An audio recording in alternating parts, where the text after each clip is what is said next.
Unlocking the past, designing the future. Brought to you by the Curiosity Archive. Welcome to Wisdom Hub, Japan. I'm Shiori, your librarian and guide. I hope you're all doing wonderful today. Once again, we're going to peel back the layers of a familiar concept and discover how its hidden wisdom can reshape the way we live. Greetings, listeners. This is Sakunoshin, the Cyber Samurai. I trust you're all doing well? This space, enveloped in silence, the unique scent of old paper, slightly sweet, mixed with a faint hint of mildew, tickles the nasal passages along with the cold air. In this archive, which could well be called a sea of records, I can feel the ancient words quietly breathing. How is everyone doing? I am Shiori, the librarian entrusted with managing knowledge and grasping the contents of the library's entire collection. When I open this heavily bound book, the gears of the story begin to turn quietly, yet surely. Today, let us turn the pages deep into a single, cold, and lonely behavior lurking in the depths of the human heart. Oh, from afar, rhythmic footsteps and a faint electronic hum are approaching, aren't they? I have arrived. I am Sakunoshin, a cyber samurai who wields the latest cyber katana while embracing old-fashioned values in my heart. Lady Shiori, my soul trembles with fiery passion to learn a new proverb as a way of life today in this library, this labyrinth of knowledge. Can you not see that the generator of this cyber katana at my waist is also emitting a faint blue light and a low-frequency hum resonating with my pounding heartbeat? Yes, Master Sakunoshin. Your straightforward and hot-blooded nature always makes the air of this quiet library vibrate pleasantly. According to the records, you are defined as someone who perceives proverbs not merely as knowledge, but deeply as your own way of life. Hehe, I am somewhat looking forward to throwing today's theme at you. That faint smile when your intellectual curiosity is stimulated. I wager today's subject is a word burdened with a deep and complex karma, is it not? There is nothing my cyber katana cannot cut. No matter what word it may be, I shall cross blades with it head on. How reliable. Now I will deploy the holographic page. The phrase we are unraveling today is kicking sand with hind legs. Ushiro-ashi de Suna. Master Sakunoshin, what kind of scene or temperature do you feel from the sound of this phrase? Kicking sand with hind legs. What a chilling resonance that unsettles the depths of my chest. To kick sand at a benefactor as one leaves. In Bushido, which values duty and humanity, this is an unforgivable, utterly merciless, and disloyal act. Just imagining it makes my anger swell and the output of my cyber katana rise. That anger is a highly logical response. This phrase, also expressed as kicking sand with one's hind legs, refers to the act of betraying someone who has helped you or causing them further trouble as you depart. Its origin comes from the instinctive habit of animals, like dogs and cats, who violently kick up dry sand with their hind legs after relieving themselves to erase their tracks and scent. For them, it is nothing more than a defense mechanism to survive. But when that innocent animal behavior, where dust rises and coarse grains of sand dance in the air, is superimposed on the canvas of human relations, laden with complex emotions, it instantly transforms into an extremely selfish and cold-blooded spectacle, like returning favor with malice. I see. By applying the instinct of beasts to humans, the baseness of the act stands out even more. Instead of bowing deeply and offering words of gratitude to a benevolent person, acting as if throwing cold water on them with their back turned. Since the olden days of Edo, this is a shameful behavior that we Japanese have despised the most. I have heard that ancient literature such as Jupensha Ikku's Tokaido Chu Hizakurige also depicted such human comicality and heartlessness. Amidst the vivid scenery where the sound of tobisaks scraping the earth and the smell of dust on the highway fill the air, how easily the human heart flips.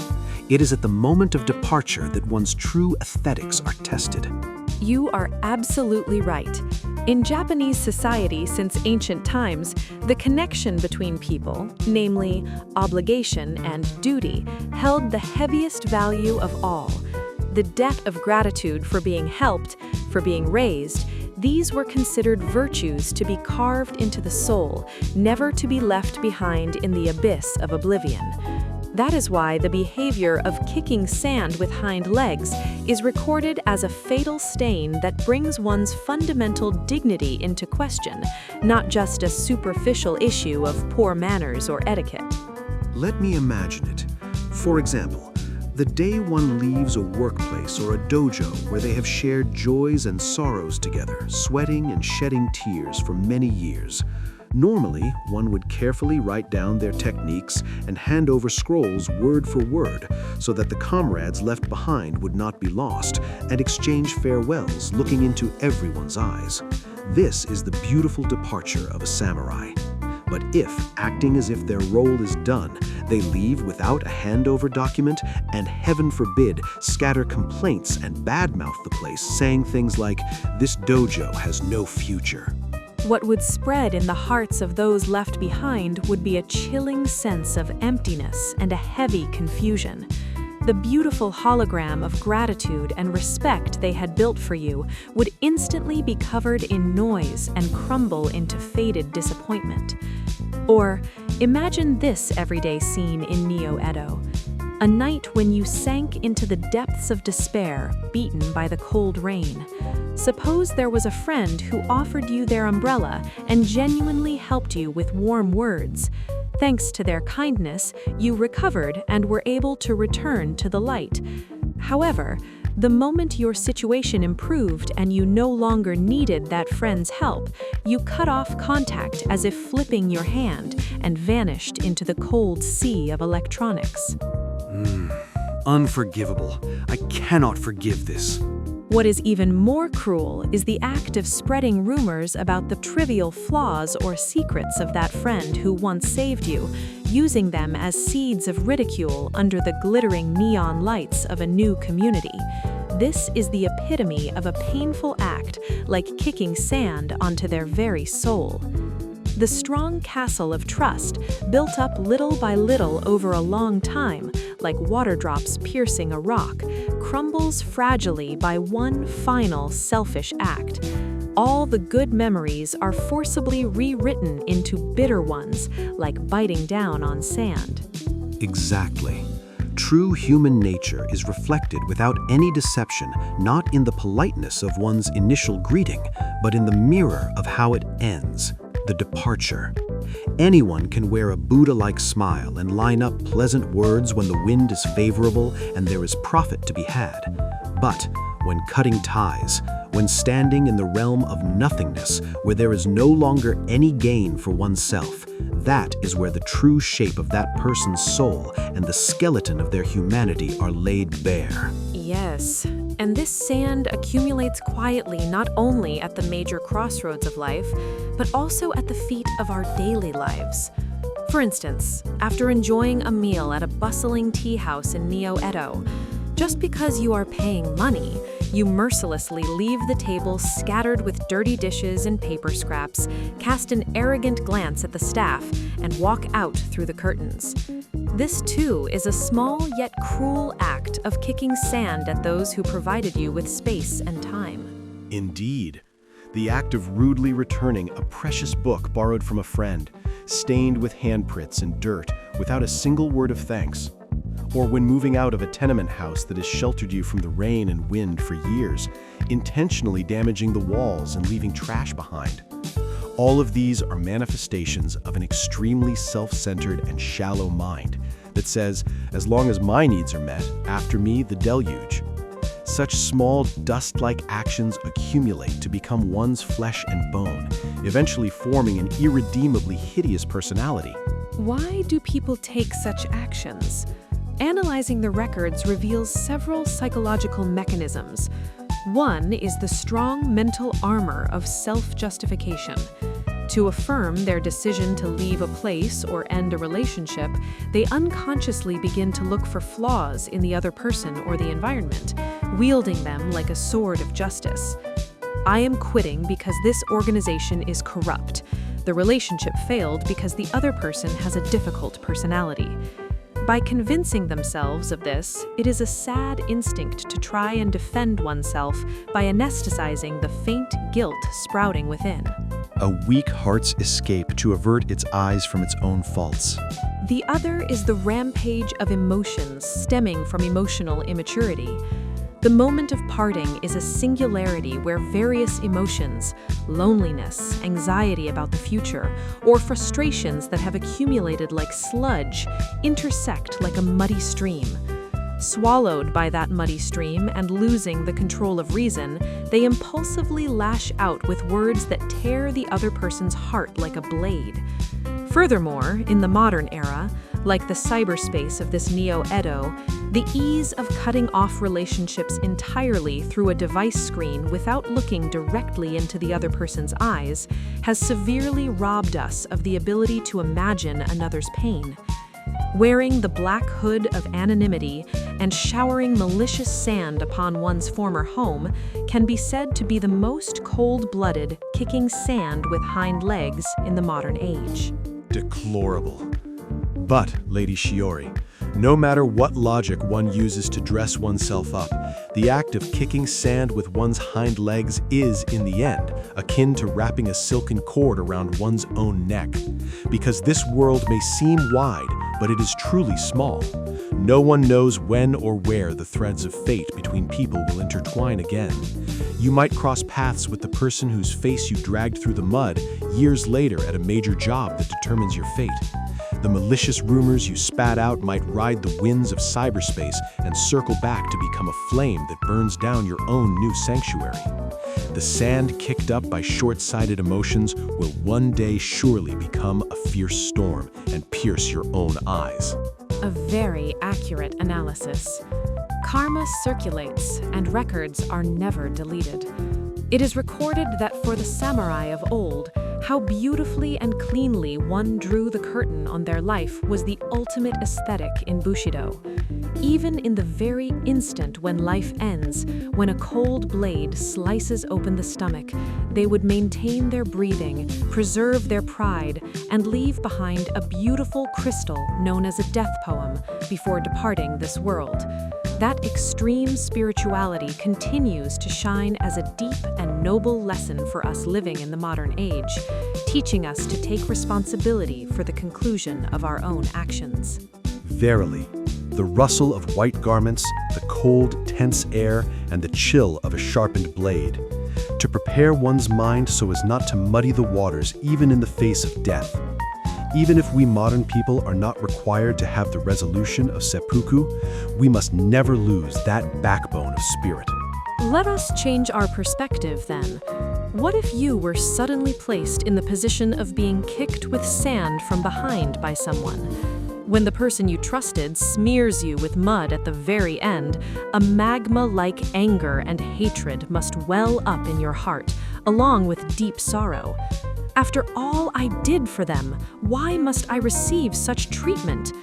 The unreasonable pain might cause you sleepless nights, and your heart may be torn to shreds for days on end.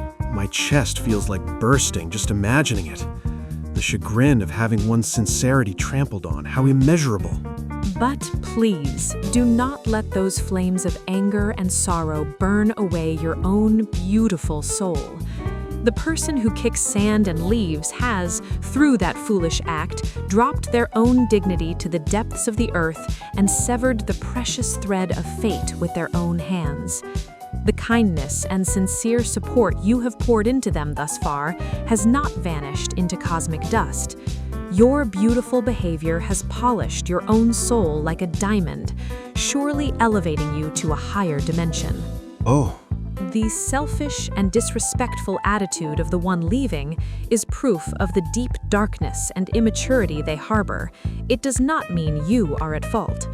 Rather, have the strength to flip the emotional switch, thinking, I am glad I was able to realize this person's true nature at this stage. Quietly brush off the sand showered all over you, grain by grain, and step forward with dignity once again. How beautiful and resilient your wounded yet noble back will look in the eyes of those around you.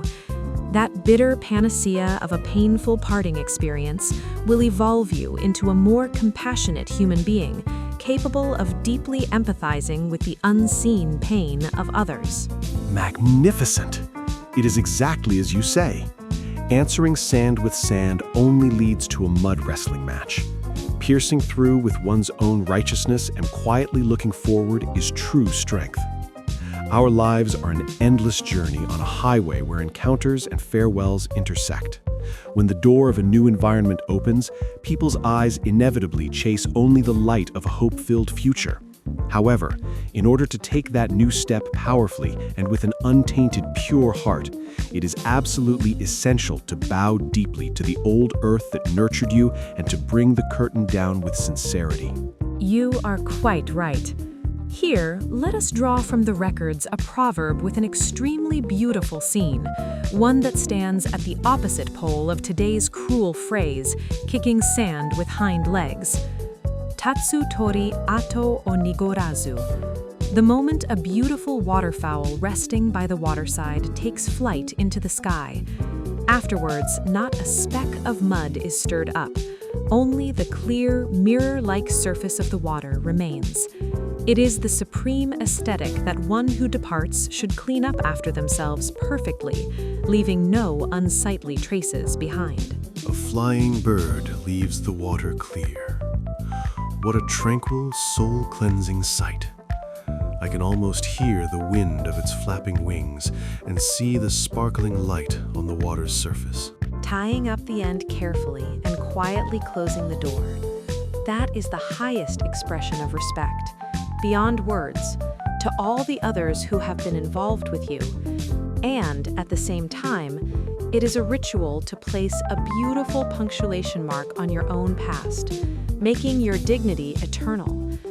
Even if the reason for parting leaves a deep sense of reluctance in your heart, or even if the cold ice of a grudge between you and the other person remains unmelted, instead of surrendering to the storm of emotions and kicking up sand at the end, breathe the deep, cold air into your lungs one last time, bow quietly, and leave the place.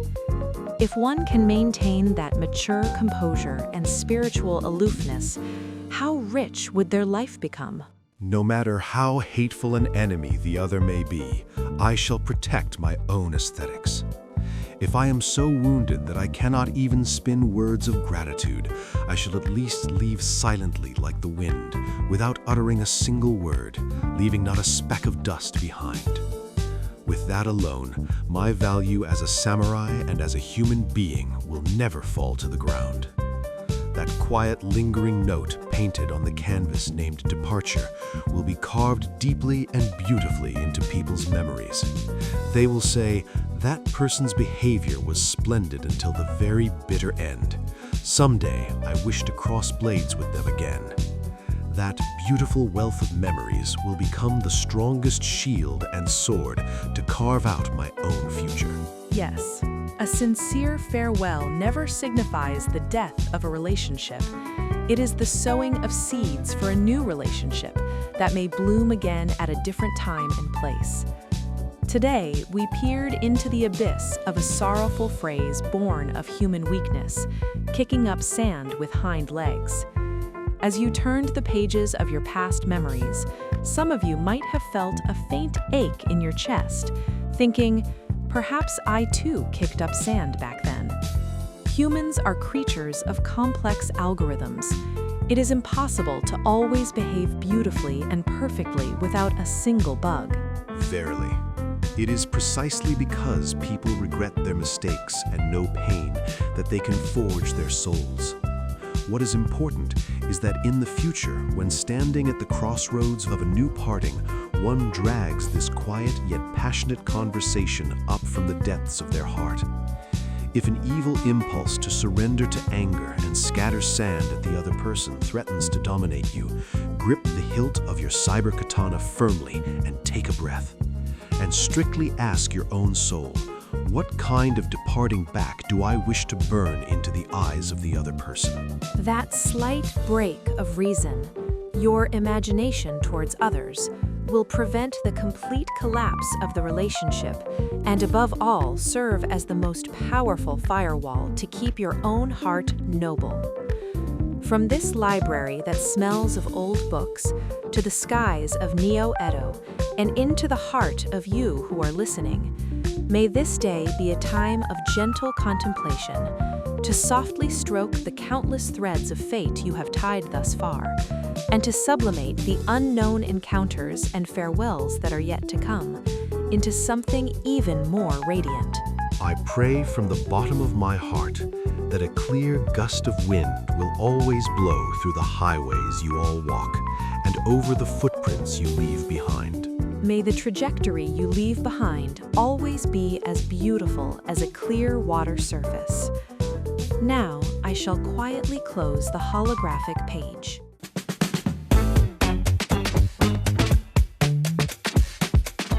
Wisdom for You, Heart of Japan, connecting the soul of Japan to the world.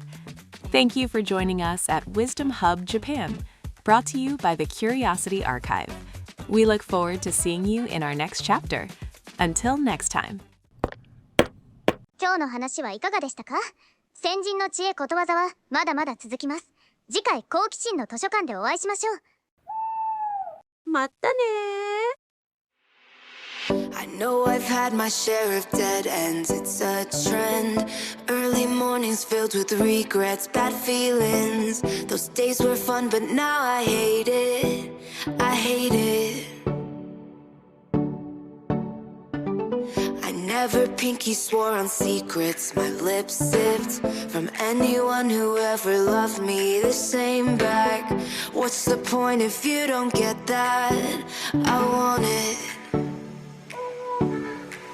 Are you my last first kiss? I like your vibe.